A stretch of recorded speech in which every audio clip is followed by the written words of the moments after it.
Welcome to Pups Trainers Academy Podcast, the show for dogs lovers who wants to turn their passion into a profession. I'm Dexter Sim, and in this episode, we are answering one of the most common questions we get at pups. Why does it actually takes to become a certified dog trainer in Singapore? Whether you are just curious about the field or seriously thinking about making the switch, this episode will walk you through what the journey really looks like. Let's dive in.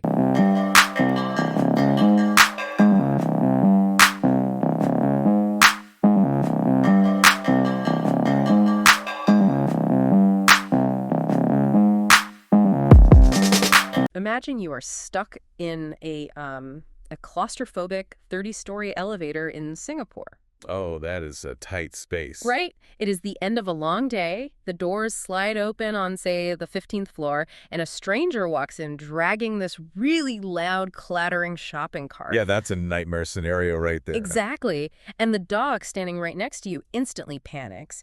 In that exact millisecond, like as the dog's leash goes tight, you have to make a split-second choice. You really do. And the choice you make in that tiny window of time will either fix that dog's behavioral issue forever or, make it exponentially worse. It is an incredibly high-stakes moment, and I think it completely shatters this cinematic daydream we often have about what a professional dog trainer actually does. Oh, for sure. We tend to picture someone standing in a sunlit grassy field, surrounded by bounding golden retrievers, just effortlessly dispensing treats. Right, like a Disney movie. Exactly. Mm. We think that if someone just has a natural affinity, like if they are simply quote-unquote good with dogs, Yeah. that's the entire job right there. Yeah, but today we are diving deep into the actual curriculum and training philosophy from the PUPS Trainers Academy. Which is fascinating to look at. It really is. We are looking at what it actually takes to earn a certification in this field. So whether you are a dog lover dreaming of a career pivot or an owner trying to understand why your pet is acting out, or maybe you are just fascinated by the mechanics of how complex skills are acquired, this deep dive is going to completely rewrite how you look at the person holding the leash. Because the reality of this profession is demanding. Highly technical, too, Yeah. and rooted in hard science. So, okay, let's unpack this. What does it actually take to build a dog and an owner capable of surviving those high-stress urban encounters? Well, to understand the method, we first have to understand the battleground, right? Okay, the battleground. Yeah. Before we dive into the psychology of the animal, we have to talk about the geography. Because the physical environment in a place like Singapore completely dictates the reality of the job. Makes sense. And it changes the entire metric of what successful training actually looks like. Because we aren't dealing with sprawling country estates here. Not at all. We are talking about high-density living, dogs living in high-rise apartments, sharing incredibly tight enclosed spaces, Yep. waiting for those lifts, walking down narrow shared HDB corridors, and navigating highly populated, chaotic urban parks in places like, Bishan or Punggol. Right. If you are training a dog in a sprawling rural environment, standard obedience might be enough. Right, like teaching them to sit or stay. Exactly. Teaching a dog to sit, stay, or roll over works fine when your nearest neighbor is a mile away. Yeah. But in an ultra-dense urban landscape, those basic commands are essentially just parlor tricks. Parlor tricks. Yeah, I mean, a perfectly executed high five does not stop a dog from having a total meltdown when a bicycle rushes past them on a narrow walkway in Canberra. Oh, wow. Yeah, I was thinking about this, and the best way I can picture a dog trying to navigate a busy HDB corridor is, well, to compare it to a human trying to navigate a crowded, high-stress subway system. Oh, like during rush hour. Exactly, during rush hour. If you are stuck shoulder to shoulder on a packed train, knowing how to do a backflip is completely useless. Yeah, nobody cares about the backflip. Right. What you actually need in that subway are highly specific urban survival skills. Yes. You need intense emotional regulation. You need to know how to ignore the person bumping into your shoulder or how to stay calm when the doors open and a massive rush of people pours in. Exactly. You just need to exist quietly in a confined space without your nervous system redlining.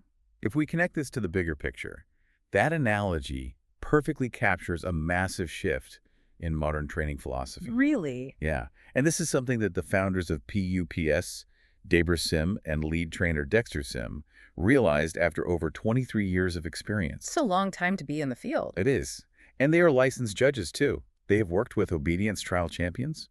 They have watched dogs execute flawless military precision commands in an empty competition ring. But then what happens? Well, they saw that the second those same dogs walked out into the chaotic environment of, say, the Botanic Gardens, the obedience often just fell apart. Because the dog's brain is completely overwhelmed by the environment. Precisely.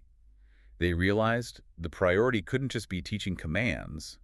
The focus has to shift heavily toward environmental management, desensitization, and habit formation. So it's more about how they feel than what they do.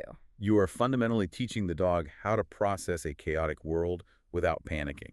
You are building up their emotional threshold. Okay, but how do you actually do that? Because it's one thing to know a dog needs to stay calm when a loud shopping cart rolls into a lift, and it's another entirely to manufacture that calmness. It's definitely a process. And the curriculum we are looking at breaks this down into two massive pillars. There's learning theory and practical handling. Right. Let's start with the theory. What is the actual behavioral science happening in the dog's brain? Well, the science is rooted in understanding the difference between classical and operant conditioning. Okay, classical conditioning, like Pavlov's dogs. Exactly. Classical conditioning is Pavlovian. It's involuntary. It's the dog's emotional internal response to a trigger. Got it. And operant. Operant conditioning is voluntary. It's the choices the dog makes to earn a reward or avoid a consequence. And a certified trainer has to manipulate both of these simultaneously. Wow. At the same time. Yeah. If a dog is terrified of that shopping cart, you can't just command them to sit. Their brain is in a state of fight or flight. Right. They aren't even listening to you. Exactly. So you first had to use classical conditioning to change their emotional association with the sound of the cart, moving them from fear to anticipation of a reward. Okay, that makes sense. And only then can you use operant conditioning to teach them to voluntarily sit and look at you when they hear it. Okay, here's where it gets really interesting. Because the curriculum lists marker timing and reward delivery as the core practical skills to achieve this. Yes, those are essential. But I have to push back on this a little bit. Like, is timing really that technical? I mean, if the dog eventually gets the piece of chicken after looking at the shopping cart, doesn't it all just balance out? Why does a 1-second delay completely ruin the conditioning? See, that assumption right there, that eventually getting the chicken is enough, is exactly what separates an enthusiastic amateur from a certified professional. Oh, really? Yeah, because the treat itself is not actually the primary learning mechanism. Wait, what do you mean? The learning happens in a tiny cognitive window, usually within 1 to 2 seconds of the behavior. Just 1 to 2 seconds. That's it. If a dog looks calmly at a skateboarder and you reach into your pocket, fumble for a treat, and hand it to them 3 seconds later, the dog has already looked away. Oh, I see. Maybe they're looking at another dog, or maybe they just shifted their weight to lunge. Wait, so the treat isn't actually the reward. The millisecond of the marker is. That implies dogs are reacting to the sequence of events much faster than we are. They are. And that is why we use a marker, a sharp, distinct sound, like a clicker or a specific verbal cue like yes. Ah, okay. That marker acts as a behavioral bridge. When the trainer uses that marker at the exact millisecond the dog makes a good choice, it creates an immediate dopamine spike in the dog's brain. So the click is the reward, chemically speaking. Exactly. Yeah. It tells the dog, the behavior you are doing in this exact fraction of a second has won you the prize, and the physical food is now on its way. Let me test that logic to make sure I'm getting this. So using a marker is essentially like taking a photograph of a fast-moving subject. Okay, I like where this is going. If your shutter speed is too slow, the picture is blurry. So if your marker is late, the behavioral, picture the dog receives is blurry, and they honestly don't know what they're being rewarded for. That is a brilliant way to conceptualize it. Yeah. If your shutter speed is off, you might accidentally take a picture of the dog tensing its muscles right after looking at the skateboard. Oh. And because of that dopamine bridge, you have just accidentally reinforced attention. You are training the exact opposite of what you want simply because your hand was a second too slow. Just 1 second too slow. Yeah. This concept is called latency. The time between the behavior, the marker, and the reward has to be surgically precise. Wow. So you are essentially mastering the physical mechanics of a behavioral science. You really are. You have to read the dog's body language, anticipate their reaction, mark the behavior down to the millisecond, and deliver the reward with perfect physical coordination. I mean, that requires the focus of a professional athlete. It does. And because timing requires such intense physical and mental precision, it completely falls apart the second the handler gets anxious or distracted. Right. If the handler's heart rate spikes, their timing gets sloppy, the leash goes tight, and the dog instantly feeds off that tension. And that introduces the most volatile variable in this whole equation. Which is? The human at the other end of the leash. Ah, yes. Because the dog doesn't go home with the trainer, the dog goes home with the owner. Exactly. You can be an absolute wizard with canine learning theory. You can have Olympic-level marker timing. But all of those leash skills are completely useless if you haven't mastered people skills. What's fascinating here is that this is often the hardest reality check for people entering the profession. I can imagine. They get into the industry because they love dogs and, maybe prefer them to people. Yeah, I just want to hang out with puppies all day. Right. But dog training is fundamentally human coaching. You are dealing with complex human psychology. Because the owners are stressed too. Absolutely. Owners often come to trainers feeling incredibly frustrated, embarrassed, or harboring deep guilt about their dog's behavior in public. It makes me think of a couples therapist. Oh, that's a good comparison. Imagine being a couples therapist, but one of the partners, the dog doesn't speak a single word of English. The trainer is really there to facilitate interspecies communication. You have to get the human to understand what the dog is saying with their body language, and you have to get the human to speak clearly back to the dog using that precise timing and criteria we talked about. But the human psychology gets in the way, right? Constantly. One of the biggest hurdles is that owners naturally anthropomorphize their dogs. Meaning they treat them like tiny humans. Exactly. Yeah. They project complex human emotions and moral reasoning onto the animal. An owner might say, oh, he peed on the rug out of spite because I left him alone. Or like he knows he did something wrong because he looks guilty. Yes. That guilty look is a classic example. But the dog doesn't actually feel human guilt. Exactly. The dog is displaying appeasement behaviors. They're pinning their ears back, avoiding eye contact because the owner is standing over them yelling. They're just trying to calm the owner down. Right. The dog is trying to de-escalate the threat. The dog has no moral concept of the rug. A professional trainer has to gently deconstruct the human's psychological biases and ego to help them see the dog as an animal responding to environmental triggers.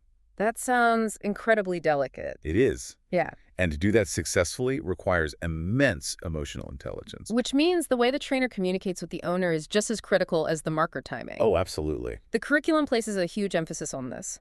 A trainer has to be able to explain complex operant conditioning clearly to someone with no background in it. Yep. They have to demonstrate it calmly, adapt instructions on the fly, and do it all entirely without judgment. Without judgment. That is the critical hinge on which the entire profession swings. Really? Yes. If a trainer comes in with a judgmental attitude, if they make the owner feel stupid for anthropomorphizing their dog or make them feel bad for having terrible timing at first, the owner's ego takes over and they just shut down. And if the owner shuts down, they aren't going to practice the techniques when the trainer leaves. Exactly. Yeah. Making the human feel confident, supported, and unjudged is a practical requirement. It is literally the only way the dog actually gets trained in the long run. That is so interesting. You have to positively reinforce the human owner's behavior with the exact same care and precision that you use to reinforce the dog's behavior. Okay, so let's look at this whole picture. You need an advanced understanding of behavioral science. You need the physical coordination and split-second timing of an athlete to operate the markers in the leash. True. And you need the emotional intelligence, empathy, and psychological tact of a therapist to keep the human owner engaged. It's a lot. It is. Given that intense hybrid blend of requirements, you would naturally assume that this is a highly regulated field. You would think there are strict licensing boards, state exams, the whole works out. But the twist is, the dog training industry is entirely unregulated. It's the Wild West out there. Completely unregulated. Completely unregulated. Anyone, regardless of their background, education, or understanding of learning theory, can print a business card, build a website, and legally charge money as a dog trainer. That is terrifying. It really is. They can use outdated, punishment-heavy methods that completely ignore the emotional threshold of the animal. So what does this all mean? If I am a regular pet owner living in an apartment in Singapore and I am desperately looking for help because my dog is lunging at people in the lift, how do I navigate this? It's tough. Right. What am I supposed to be looking for if anyone can just call themselves an expert? This raises an important question, and it is exactly why the PUPS Trainers Academy emphasizes a rigorous, structured certification pathway. Because it proves they actually know the science. Exactly. In an unregulated industry, professional certification is really your only safeguard. As an owner, you should not be looking for someone who promises magical overnight fixes. You need to look for a trainer whose education explicitly requires a deep dive into the sciences. Right, so what does that curriculum actually look like when you peel it back? A credible certification, like the one from PUPS, demands rigorous assessment across multiple disciplines. It requires a deep understanding of puppy development phases, the mechanics of loose leash walking, reliable recall, and safe handling in dense environments. It's not just sit and stay. Not at all. It demands an education explicitly rooted in positive reinforcement and canine learning theory. But perhaps most importantly, it assesses the trainer on client communication and professional ethics. Ah, the people skills again. Yes, you want a professional who has been tested on their ability to teach you, not just their ability to command your dog. Because it comes back to that core philosophy from Debra and Dexter Sim. Yeah. They aren't just teaching students a technique, they are building judgment. That is a crucial distinction. Yeah, like technique is knowing how to physically deliver a piece of chicken. Judgment is knowing the exact millisecond to deliver it, understanding why you are delivering it based on dopamine pathways, and knowing how to instantly adapt your entire plan when a chaotic variable, like a loud bicycle, suddenly enters the environment. Judgment is what keeps dogs safe in a crowded lift. Ah, Technique can be memorized, but judgment has to be forged through rigorous education and assessment. it really is a complete paradigm shift from the daydream we started with. When we trace the journey of this discussion, we started with the high-density, high-stress realities of urban dog ownership. The Singapore context. Exactly. Right. We saw why standard parlor tricks fail in tight corridors and busy parks. We broke down the rigorous, almost mathematical behavioral science of classical and operant conditioning. And the dopamine bridge. Right, and how tools like marker timing act as a split-second shutter speed for the dog's brain. And finally, we uncovered the absolute necessity of non-judgmental human psychology to ensure those skills actually translate to the owner. It is a profound and demanding profession. It requires an incredible synthesis of mind, body, and empathy. So, the next time you see a beautifully behaved dog sitting calmly in a tight apartment lift while people are squeezing past with their groceries, I want you to look a little closer at what you are actually witnessing. It's not an accident. No, it's not. You aren't just seeing a dog that happens to be naturally good. You are witnessing the invisible, highly technical, certified education of a professional who successfully coached a different species and a stressed-out human to navigate an unpredictable world together. And it leaves us with a rather provocative thought to carry forward, I think. Oh, what's that?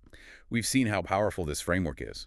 Positive reinforcement, crystal clear timing, careful environmental management, and completely non-judgmental coaching work flawlessly to create cooperative, stress-free routines. They really do. They build confidence and eliminate fear in some of the most high-pressure urban environments imaginable. It really makes you wonder, shouldn't we start applying those exact same behavioral principles to how we manage, train, and communicate with our human colleagues in the workplace? Wow. Imagine treating your coworkers with clear criteria, perfectly timed positive reinforcement, and absolutely no judgment. That might just be the ultimate urban survival skill, and it definitively proves one thing. Mastering this craft is a lot more complex and a lot more important than just playing with puppies.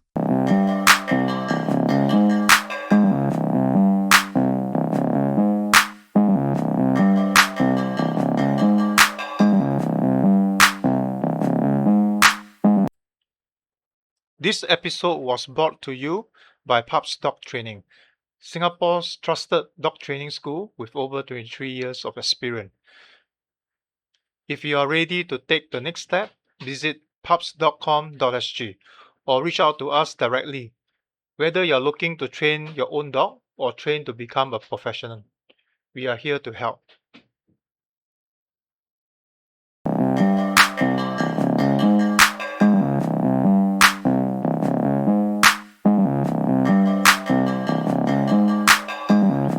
Thanks for tuning in to Pups Trainers Academy podcast.